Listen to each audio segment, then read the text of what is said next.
Hi, I'm Cindy from KnowledgeBox Central, www.knowledgeboxcentral.com. What I'm going to do in this video is show you how to create the Lapbook base, which is the base of folders that you would use to glue all of your little booklets inside. So what you do is you start with however many folders you need. For example, like here's our one of our nouns Lapbooks, and it's only one folder. And then we have our recycling Lapbook, and it's 2 folders. We have our American Girl Kirsten Lapbook, that's 3 folders. And then you'll see this one behind me is this really large 4-folder one, and it goes with the Jenny Fulbright Swimming Creatures. So you can use as many folders as you like. It becomes a little more difficult to fold them back up if you use too many, but it can be done. So you can use as many folders as you want. I like to tell about a story sometimes when I do this particular lesson about a Lapbook that my daughter and I did on frogs one time, and I think it folded out about 9 times, and we had such a hard time folding it back up that we had to use a rubber band and paper clips and everything else. So I wouldn't suggest going quite that far, but you can use as many as you like. So you start off with just folders. We like to use the brightly colored ones. Occasionally we'll use the pastels, but we don't ever use just the plain vanilla ones. Again, that comes in with color psychology. Color does help to stimulate the memory, and it also stimulates conversation. So it's a great tool to use in your Lapbooks. So what you'll do is just start with the plain a plain folder. And what you're going to do is you're going to take and open up the folder. And that center line that's there where it's been folding, you're never going to fold it on that line again. And that's important to remember when you go to fold it all back up. Don't ever fold on that original line again, and it'll fold back up easily.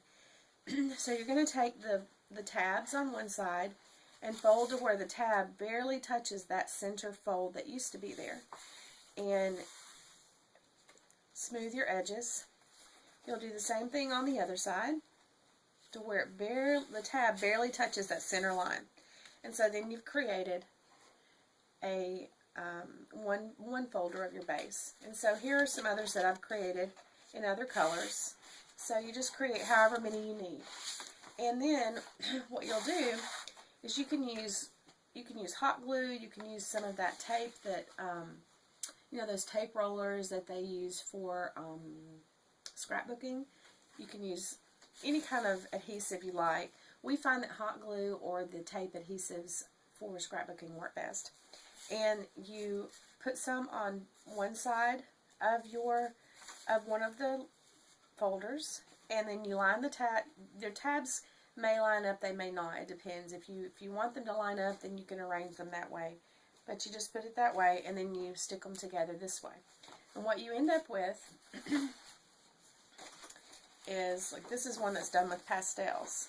And then you end up with one that looks like this.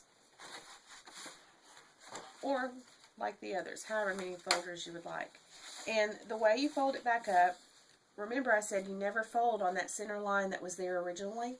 That's where some people will go wrong. They'll try to fold here and then fold back over here, and then they end up with it getting too bulky.